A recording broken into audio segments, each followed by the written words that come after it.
Il sindaco di Udine ha querelato il capogruppo del PD Venanzi ritenendo che alcune sue dichiarazioni alla stampa sul caso Mense abbiano diffamato lui e la giunta. Il Dem Fontanini non se la prende e chiede scusa ai cittadini. La conferenza delle regioni presenta al governo una proposta che prevede la certificazione del vaccino solo per stadi, eventi e discoteche. A scuola, in caso di focolaio, in presenza solo se in possesso del Green Pass. Ha perseguitato la ex per mesi, poi una notte ha cercato di entrare a forza nella casa della donna a Udine. A quel punto l'uomo è stato arrestato dai carabinieri che lo hanno portato in carcere. Gli stipendi dei sindaci della nostra regione sono i più bassi d'Italia. La quinta commissione consiliare ha espresso parere favorevole unanime all'adeguamento dei compensi per i comuni più piccoli e aumenti del 30%. Aggregato alla delegazione azzurra a Tokyo per le Olimpiadi c'è anche il fotografo Simone Ferraro, friulano d'adozione, qui con il CONI per le medaglie azzurre, 15 minuti al giorno per uscire dalla bolla.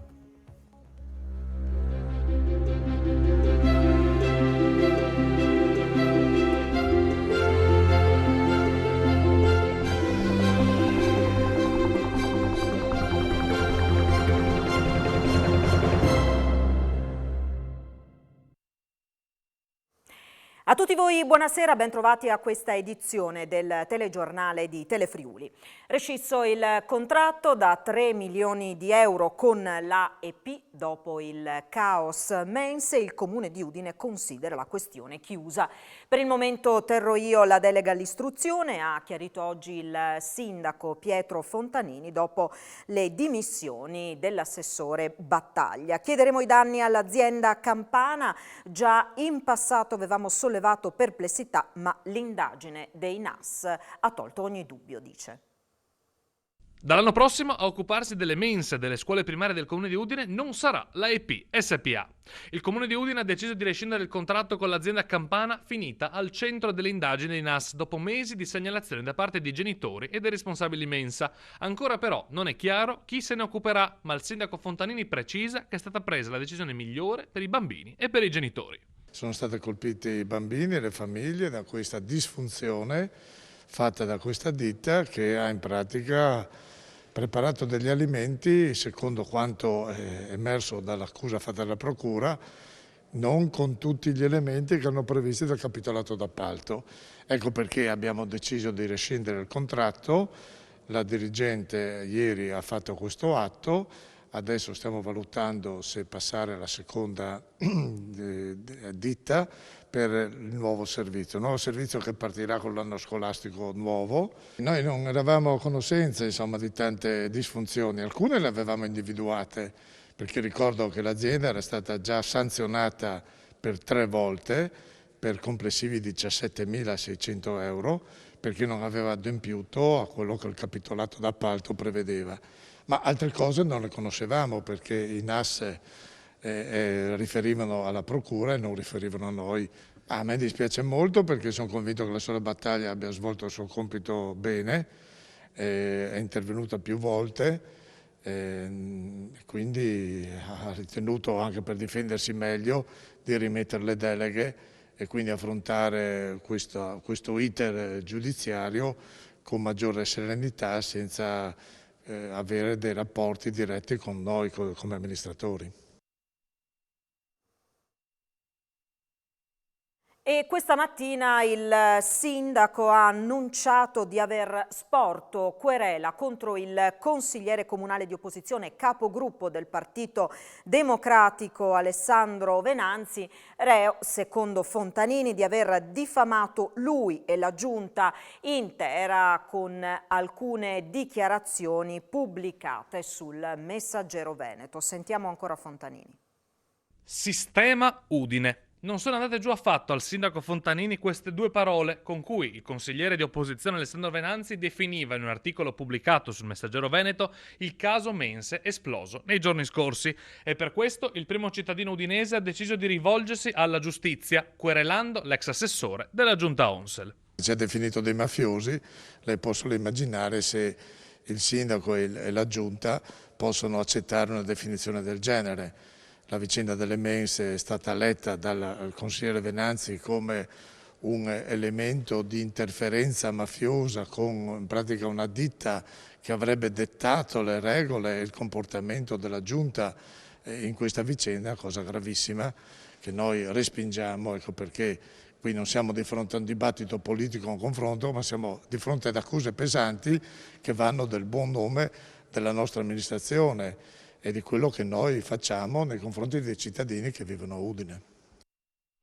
Ed è arrivata la replica del consigliere Dem Alessandro Venanzi. Alla fine Fontanini fa quello che sa fare meglio, individuare dei nemici e denigrarli. Quello che è emerso in quest'ultima settimana è un fatto gravissimo per il quale tutta la città prova vergogna. Lo dico da cittadino e genitore. Queste appunto le dichiarazioni di Alessandro Venanzi, che ha commentato così la querela per diffamazione presentata stamani dal sindaco di Udine nei suoi confronti alla Procura della Repubblica del capoluogo friulano. Invece che prendersela con me, ha proseguito Venanzi, il sindaco dovrebbe fare un'unica cosa: chiedere scusa agli udinesi ed assumersi la piena responsabilità dell'accaduto, rimboccarsi le maniche ed incominciare a lavorare invece di ignorare il problema come ha fatto per l'intero anno scolastico, conclude Venanzi.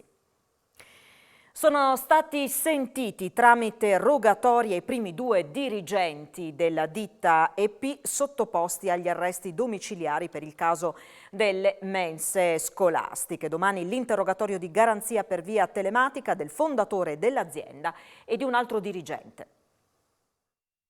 Si è avvalso della facoltà di non rispondere Massimo Vaccariello, capo divisione food service della EP SPA, comparso ieri nel tribunale di Nola davanti al GIP Martino Aurigemma, delegato dal giudice udinese Emanuele Lazzaro. L'uomo, 57 anni, residente a Volla, nel napoletano, è una delle 4 persone domiciliari indagate per frode in pubbliche forniture alle mense scolastiche di Udine e di altri 6 comuni friulani. Il mio cliente, spiega il difensore, l'avvocato Domenico Antonucci di Santa Maria Capua Vetere, è tuttora in attesa degli atti processuali.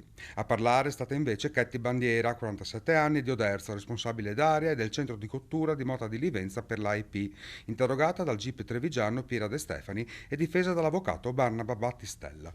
La donna, anche lei domiciliari, ha spiegato di essersi attenuta alle indicazioni dei propri superiori e, quando ha avuto la percezione che qualcosa non andasse bene, di essersi rifiutata di obbedire agli ordini.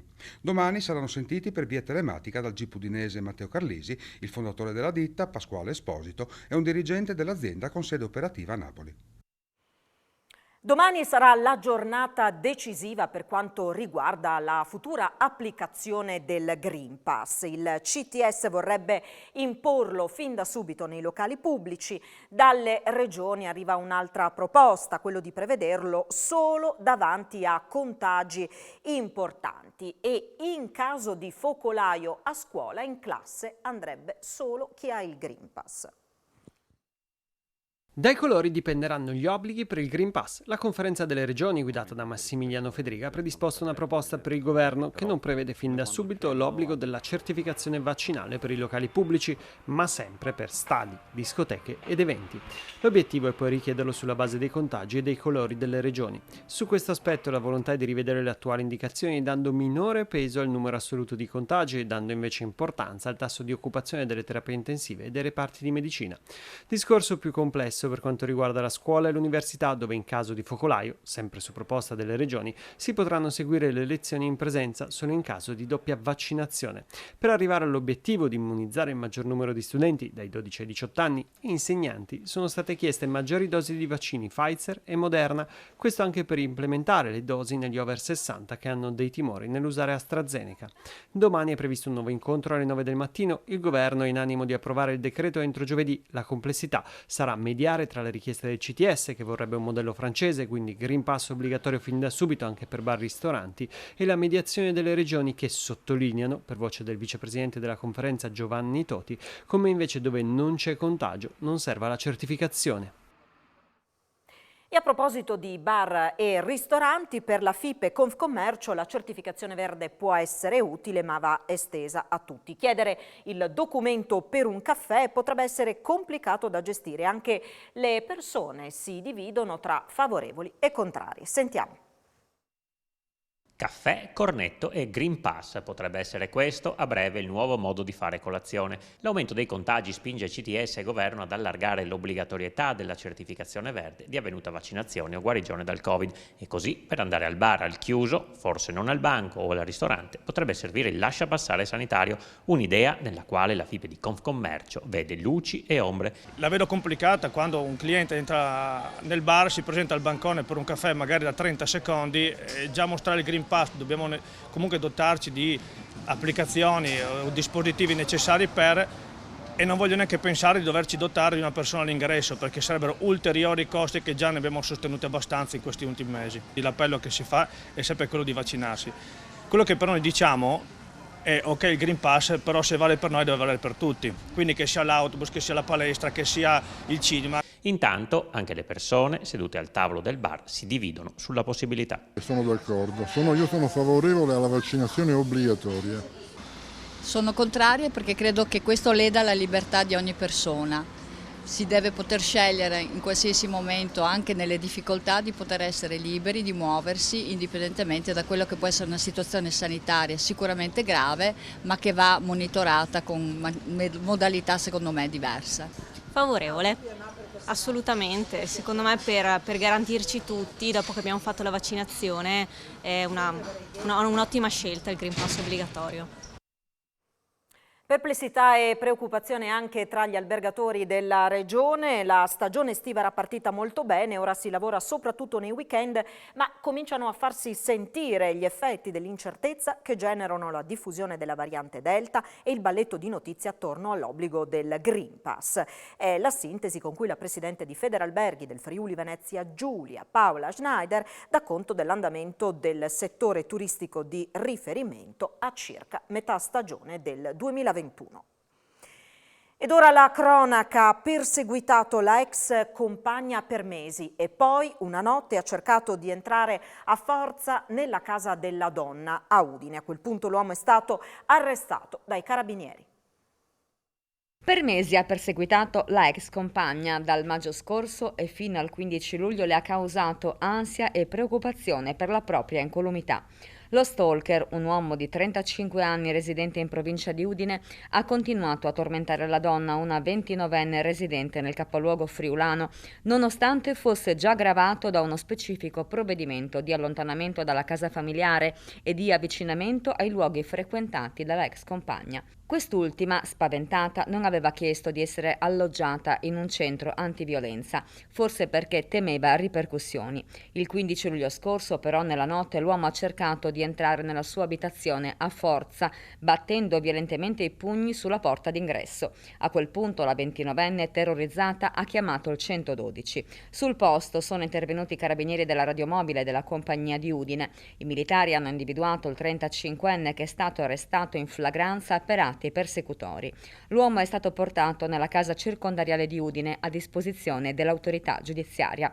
Lo scorso 17 luglio è stato convalidato l'arresto, è stato scarcerato e a suo carico è stata disposta l'applicazione della misura cautelare del divieto di dimora nel comune di Udine. Inseguimento per le vie di Pordenone da parte dei carabinieri che hanno fermato un 19enne in stato d'ebbrezza che non si è fermato all'ALT. Non si è fermato all'ALT dei carabinieri costringendo gli uomini dell'Arma a un vero inseguimento dalla zona dell'interporto di Pordenone attraverso le vie cittadine. Così è finito nei guai un 19enne pordenonese fermato dai militari dopo un controllo e poi risultato positivo all'alcol test. Il ragazzo è stato sanzionato e denunciato per guida in stato d'ebbrezza e resistenza pubblico ufficiale. Ad alzare troppo il gomito prima di mettersi alla guida anche un 70enne che ha causato un incidente ad Azzano Decimo andando a sbattere su un'altra auto ferma. L'uomo aveva un tasso alcolemico di 1,5 grammi per litro. Questi sono solo alcuni dei risultati degli oltre 150 controlli effettuati nell'ultima settimana dalla sezione radiomobile della Compagnia dei Carabinieri di Pordenone, che ha intensificato le verifiche sulla strada, soprattutto di sera e nelle direttrici che portano al mare. Tra le sanzioni anche il provvedimento nei confronti di un cittadino pakistano 35enne domiciliato a Pordenone che era alla guida della sua autovettura in possesso di una patente rilasciata dall'autorità del paese d'origine, risultata falsa dopo gli accertamenti svolti dai militari. Se l'è presa con lo sportello Bancomat perché non gli ha restituito la tessera, danneggiando vistosamente la porta interna del distributore di contante. È successo ieri notte nel capoluogo friulano, nella filiale della Banca di Udine di Via Zoletti. Dopo l'allarme sono intervenuti la vigilanza privata del Corpo Vigili Notturni, Carabinieri e Polizia Locale. Un cavallo bloccato nel fango in un laghetto di Fiumicello è stato soccorso stamattina dai vigili del fuoco di Cervignano che hanno utilizzato un'autogru.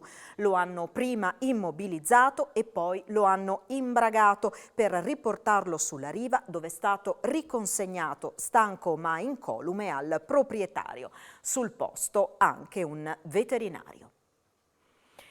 Ha riportato una frattura esposta alla gamba a causa della caduta di un masso dall'alto e nonostante i dolori è riuscito a scendere a valle da solo. Una volta raggiunti i soccorritori si è scusato per il disturbo arrecato. È accaduto ieri nel tardo pomeriggio lungo il sentiero CAI numero 390 che conduce alle caseere Laghette di Sotto e di Sopra tra le Dolomiti friulane. Il giovane di 33 anni di Pasiano di Pordenone stava facendo un'escursione con il fratello minore. Dopo l'incidente, avvenuto in un punto senza copertura telefonica, quest'ultimo ha raggiunto con un'ora di cammino Pian Fontana, dove ha trovato alcuni automobilisti che gli hanno dato un passaggio fino al punto in cui è stato possibile chiamare il 112. Gli stipendi dei sindaci della nostra regione sono tra i più bassi d'Italia. In Consiglio regionale ha iniziato il percorso una norma che va a rivedere gli emolumenti dei sindaci per i comuni più piccoli, aumenti del 30%. In Consiglio regionale è iniziato il percorso anche di un'altra norma, il servizio di Andrea Pierini. Gli stipendi più bassi d'Italia. I sindaci del Friuli Venezia Giulia sono quelli meno pagati e la giunta regionale sta lavorando per modificare questa situazione con la legge promossa dall'assessore Pierpaolo Roberti. Noi abbiamo vissuto una stagione della cosiddetta anticasta che ha un po' distorto il pensiero in molti, complice delle campagne mediatiche assolutamente vergognose. Quando noi parliamo di un sindaco non parliamo di casta, parliamo di gente che tutti i giorni ha delle responsabilità penali e civili su ogni cosa che fa o non fa.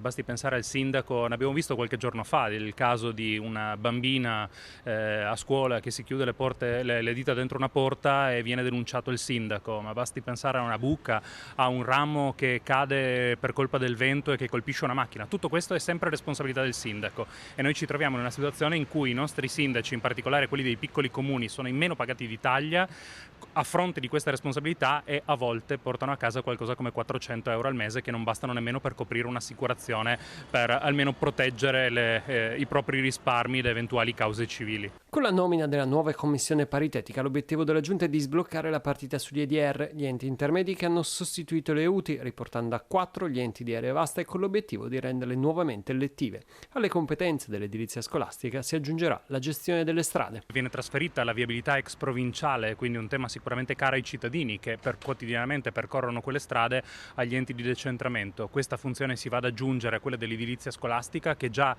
sta dando dei grossissimi risultati, perché vediamo quale sia il cambio di passo rispetto alla precedente gestione tramite le UTI, che non poteva funzionare per come era stata predisposta dalla precedente amministrazione regionale. Potenziare l'offerta di servizi pubblici di assistenza domiciliare in linea con l'obiettivo di arrivare a prendere in carico almeno il 10% della popolazione over 65.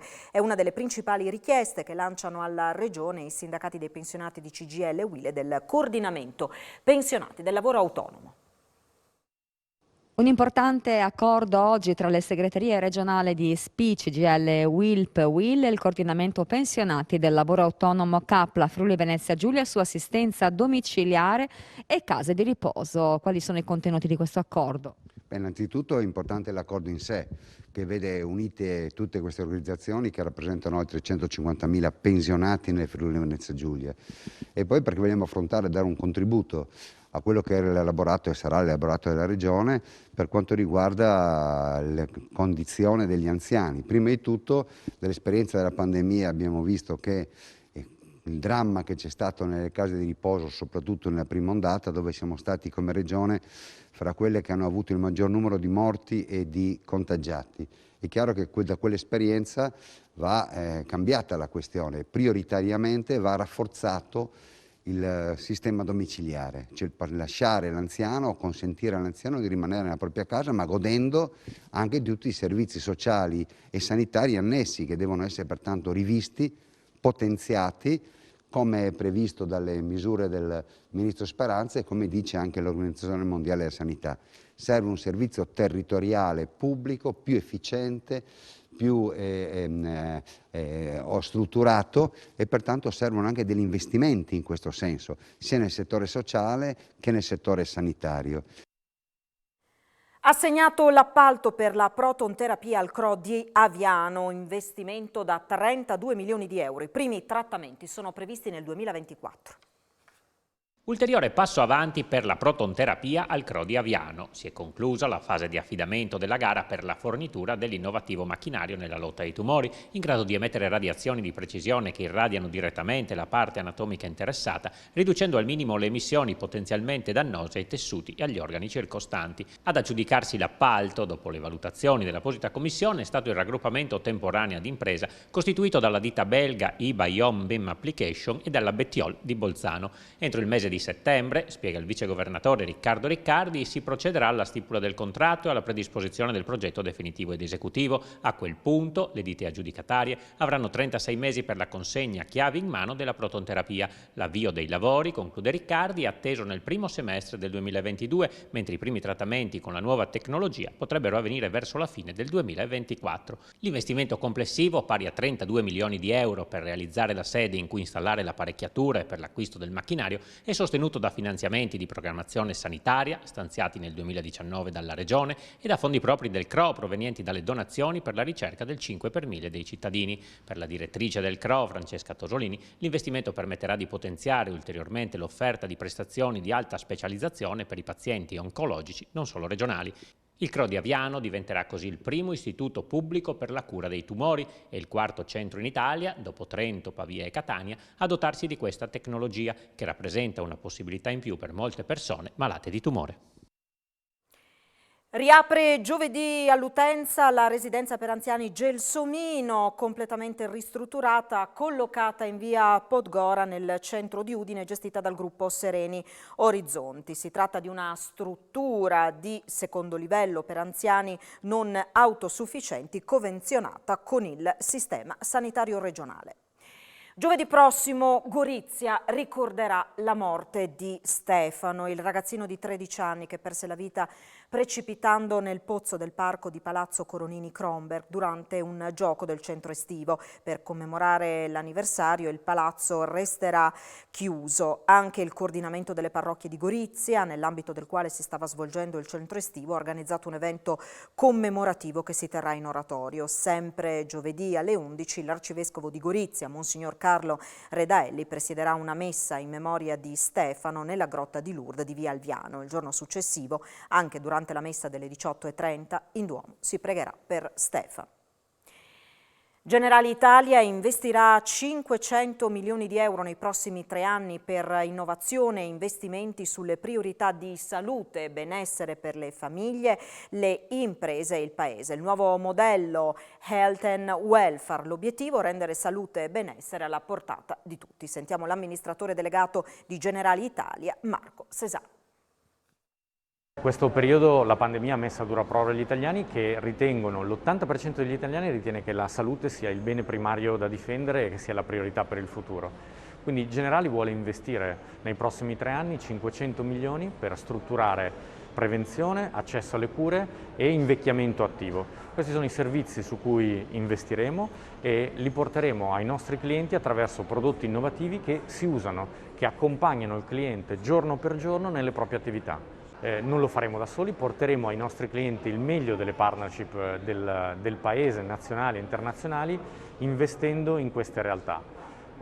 Avremo soluzioni che possono rendere disponibili questi servizi quotidianamente alle persone. Parliamo di teleconsulto, parliamo di tutti i servizi che portano dalla prevenzione alla cura alla riabilitazione.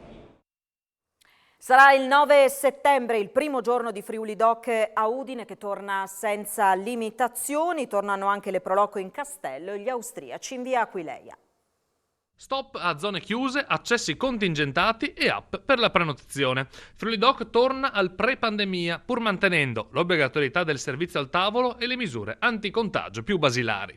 Dal 9 al 12 settembre Udine quindi si prepara a cogliere nuovamente stand stranieri e di Proloco, con il Castello, via Vittorio Veneto, piazza 20 settembre e via Aquileia ad aggiungersi alle vie e alle piazze più centrali.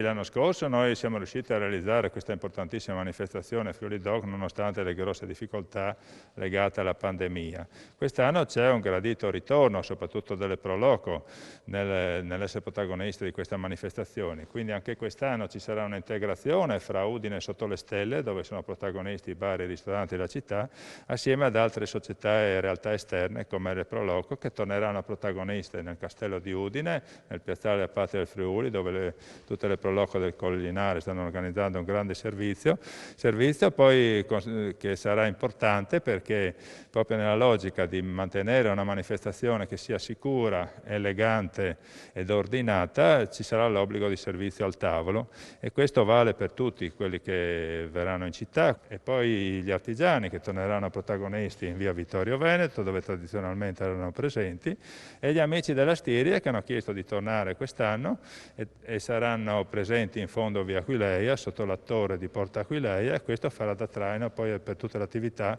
e tutte le iniziative che ci saranno lungo questa importante arteria della città. Un po' di leggerezza in chiusura, Mandi Mandi sfida Orietta Berti, il comico ha inciso un brano dal titolo Il twist dell'influencer che punta a fare concorrenza a 1000 come tormentone estivo. Produttore della canzone è il friulano Alberto Zeppieri, il videoclip girato in questi giorni a Lignano sarà lanciato in anteprima su Telefriuli. Intanto un piccolo assaggio del ritornello. L'avevo scritta per Cristiano Mangioglio, ma è troppo bella, me la canto io, Mandi Mandi! Parte dal Friuli la controffensiva comica ai tormentoni estivi firmati Berti, Fedez, Lauro e Morandi Giovanotti. Mentre impazzano i brani 1000 e L'Allegria, con il twist anni 60 che imperversa nelle classifiche digitali, proprio in questi giorni viene realizzato il videoclip di un brano cantato da Mandi Mandi al secolo Marco Milano. Il twist dell'influencer, questo è stato inciso nello studio di registrazione Accademia Recording. La musica è del catanese Fabio Abate, chitarrista e cantante scoperto e prodotto da Carmen Consoli, e il testo è dell'affermato produttore friulano Alberto Zeppieri. Le riprese del videoclip hanno avuto per teatro Lignano, dove abbiamo incontrato i protagonisti. Cari amici di Telefriuli, vi stiamo dando un'anteprima esclusiva di una canzone, Il twist dell'influencer, che è una risposta di Mandi Mandi ai tormentoni estivi di Fedez, Achille Lauro, Orietta Berti e anche Morandi con Giovanotti. Il twist dell'influencer è una produzione di Tony Merlot, nata in Friuli, girata a Lignano Sabbiadoro da Mandi Mandi con tutta la sua troupe. Sempre di più! Mandi Mandi! Siete bellissimi e simpaticissimi! Chi è il vero influencer? Ma chi è? Ma sono io! La canzone fa un po' il verso al mestiere dell'influencer. Mandi Mandi non fa incetta di followers sui social, ma nella realtà, reclutando persone per strada. Nel brano ci sono anche contributi speciali in voce, quelli degli attori Maurizio Mattioli ed Enzo Salvi, intercettati da Mandi Mandi durante le riprese di un film. Ah, beh. Bella canzone, so soddisfazioni. Poi il comico Claudio Lauretta ha regalato commenti di Pozzetto. Oh la Madonna, ma questa canzone è esagerata. È come se uno volesse fare il bagno al mare e si compra una spiaggia. Tac. Banfi, Fantozzi e di un incontenibile Sgarbi. Il videoclip del twist dell'influencer è adesso in fase di montaggio. Appena pronto verrà presentato in anteprima assoluta su Telefriuli. Noi ci fermiamo qui, tra poco le news sportive, sentiremo anche la testimonianza da Tokyo del fotografo friulano d'adozione Simone Ferraro, che ci racconta appunto dell'atmosfera che si respira alla vigilia dell'avvio delle Olimpiadi. Subito dopo le notizie sportive, l'appuntamento con le previsioni del tempo a cura di Antonino Renda. Grazie per averci seguito, buon proseguimento di serata, arrivederci.